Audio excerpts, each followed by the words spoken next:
அன்பு தமிழ் சொந்தங்களை யூடியூப் சேனலுக்கு வரவேற்கிறேன். நம்ம சாப்பிட்ற உணவில் மோசமான ஒரு பருப்பை நம்ம எடுத்துக்கிறோம். ரேஷன் கடை மூலமாக வரக்கூடியது துவரம் பருப்பை இல்லைன்னு சொல்லிட்டு முன்னாள் முதலமைச்சர் ஓபிஎஸ் பன்னீர்செல்வம் அவர்கள் புகாருக்கு தெரிவிச்சிருக்காங்க. 21/12/2023 செய்தியாளர் மத்தியில் பேசும்போதே ஒரு பகிரங்கமான குற்றச்சாட்டை ஏற்படுத்தியிருக்காங்க. நம்மளே அவாய்ட் பண்ணிக்கிட்டு இருக்கக்கூடிய இந்த சூழ்நிலையில் அது உடம்புக்கு நல்லதா, அது எவ்வளோ விலை கொடுத்து தமிழக அரசு வாங்குது, தொடர்ந்து துவரம் பருப்பு கொடுப்பாங்களா, இந்த பருப்புக்கு பேர் என்ன, எங்கேருந்து வாங்குறாங்க, ஒரு சுவாரஸ்யமான வீடியோ, ஒரு இன்ட்ரெஸ்டிங்கான வீடியோ இந்த வீடியோ போட்டிருக்கேன். இந்த வீடியோவை ஸ்கிப் பண்ணாமல் பாருங்கள். வீடியோ பிடிச்சிருந்தா லைக் பண்ணுங்கள், கமெண்ட் பண்ணுங்கள், ஷேர் பண்ணுங்கள். புதிய நண்பர்கள் யார் வந்திருந்தாலும் சப்ஸ்கிரைப் பண்ணி யூடியூப் சேனலுடைய நெருங்கிய சொந்தங்களை அடங்க பக்கத்தில் இருக்கிற பெல் பட்டனை கிளிக் பண்ணிக்கோங்க. நான் அப்புறம் நோட்டிஃபிகேஷன் உடனுக்குடன் கிடைக்கும். நண்பர்களே, முன்னாள் முதலமைச்சர் பன்னீர்செல்வம் அவர்கள் பொய்யான குற்றச்சாட்டை கூறல.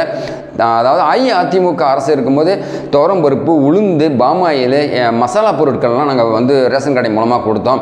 தேர்தல் வாக்குறுதியில் மு.க. ஸ்டாலின் ஒரு முக்கியமான அறிவிப்பை வெளியிட்டார். நாங்கள் ஆட்சிக்கு வந்ததுக்கப்புறம் நகைக்கடன் தள்ளுபடி பண்ணுவோம், மகளிருக்கு உரிமை 1000 தொகை கொடுப்போம், பஸ் கட்டணத்தை பெண்களுக்கு விலையில்லா பஸ் கட்டணத்தை நம்ம நிர்ணயிக்க போகிறோம், ஃப்ரீயாக பயணம் செய்யலாம், இப்படிலாம் அறிவித்தார். அது மட்டும் இல்லாமல் மக்களை நோட் பண்ணிக்கங்க, தேர்தல் வாக்குறுதியில் முக்கியமான நிறைவேற்றினது என்னன்னா, நாங்கள் ஆட்சிக்கு வந்தோம்னாக்கா திராவிட முன்னேற்ற கழகம் ரேஷன் கடை மூலமாக துவரம் பருப்பு, பாமாயில், இன்னும் சொல்ல போனாக்கா உளுத்தம் பருப்பு, மசாலா பொருட்கள் எல்லாம் நாங்கள் கொடுப்போம்னு சொல்லியிருந்தாங்க. இது வரைக்கும் உளுந்து கொடுத்துருக்காங்களா அப்படின்னு சொன்னால் கண்டிப்பாக அந்த 3 வருஷம் ஆட்சியில் கிடையில. இன்னும் சொல்லப்போனால் இந்த துவரம் பருப்புங்கிற பேரில் ஒரு ரகசியமான ஒரு விஷயம் என்னன்னு கேட்டிங்கன்னா, பக்கத்தில் இருக்கிற ஆந்திரா, ஹரியானாவிலேருந்து காண்டா பருப்பு, காண்டா மஞ்சள் பருப்புங்கக்கூடிய ஒரு பருப்பை தான் நமக்கு ரிசீவ் பண்ணுறாங்க. துவரம் பருப்பு உடம்புக்கு நல்லது, காண்டா மஞ்சள் பருப்பு உடம்புக்கு நல்லது இல்லை.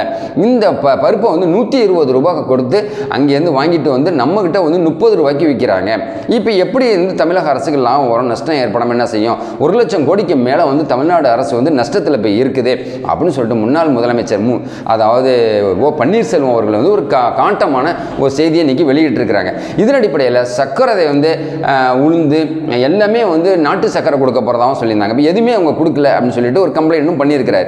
இதன் அடிப்படையில் 20/12/2023 அவர் என்ன சொன்னாங்கன்னா, துவரம் பருப்புக்கும் பதில் காண்டா மஞ்சள் பருப்பை கொடுத்துக்கிட்டு இருக்கிறீங்க, அதனால் உடனடியாக இதை நிறுத்திட்டு உடனடியாக தமிழக மக்கள் வாழ்க்கையில் அவங்க உடல் ஆரோக்கியத்துக்காக உடனடியாக அவங்க துவரம் பருப்பு தான் நீங்கள் கொடுக்கணும் அப்படின்னு சொல்லியிருக்கிறார்.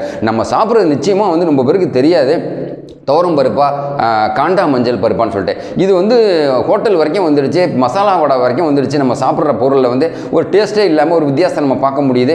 ஒரிஜினல் துவரம் பருப்பு 130 ரூபாயில 160 ரூபா வரைக்கும் கடையில் விற்கிது. 30 ரூபாய்க்கு உங்களுக்கு எப்படி கட்டிப்படி ஆகுதுன்னு சொல்லிட்டு நம்ம சிந்திக்க வேண்டிய ஒரு சூழ்நிலையில் இருக்கும். ஏன்னா சாப்பிட வேணும்னு சொல்லலை, அரசை குறை சொல்கிறதுக்காக நம்ம இந்த வீடியோ போடல, ஒரு எச்சரிக்கைப்படுத்துறதுக்காக. இந்த காண்டா மஞ்சள் பருப்பு ரொம்ப பேர் வாங்குறது இல்லை, டேஸ்ட்டு சரியில்லை, இது கொண்டக்கடலை மாதிரி இருக்குது, வறுகடலை மாதிரி இருக்குன்னு சொல்லிட்டு ரொம்ப பேர் அவாய்ட் பண்ணிக்கிட்டு இருக்கிறாங்க.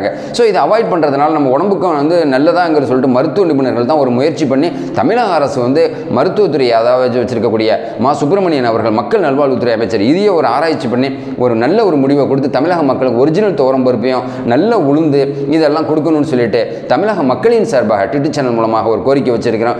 பன்னீர் சொன்னது மாதிரி இந்த காண்டா மஞ்சள் பருப்புங்கிறதுக்கான கன்ஃபார்ம் ஆயிடுச்சுன்னா இது மிகப்பெரிய ஒரு பிரச்சனை வரும். அப்படிங்கிறதுனால மக்கள் வாங்குறதை நிறுத்திடுவாங்க. தமிழ்நாடு அரசு 120 ரூபா கொடுத்து வாங்குறது நியாயமான ஒரு கோரிக்கை. இப்படிலாம் பல வகையான கேள்வி இருக்கிறதுனால தமிழக அரசு தான் இதை விளக்கமாக விரிவாக மக்கள்கிட்ட சொல்லணும். இது பன்னீர்செல்வம் அவர்களுக்கு என்ன பதில் சொல்லும்போது தமிழ்நாடு அரசு தமிழக மக்களுக்கு என்ன தீர்வு பண்ண போகிறாங்கன்னு சொல்லிட்டு பொறுத்திருந்து பார்ப்போம். அடுத்த எபிசோடில் விரிவாக நான் சொல்கிறேன். இந்த வீடியோ பிடிச்சிருந்தா லைக் பண்ணுங்கள், கமெண்ட் பண்ணுங்கள், ஷேர் பண்ணுங்கள். புதிய நண்பர்கள் யாரும் வந்திருந்தாலும் சப்ஸ்கிரைப் பண்ணி யூடியூப் சேனலுடைய நெருங்கிய சொந்தங்களை அடங்க பக்கத்தில் இருக்கிற பெல் பட்டனை கிளிக் பண்ணிக்கோங்க. நான் அப்புறம் நோட்டிஃபிகேஷன் உடனுக்குடன் கிடைக்கிற நண்பர்களை புதிய சிந்தனையோட மீண்டும் உங்களை சந்திக்கிறேன். நன்றி.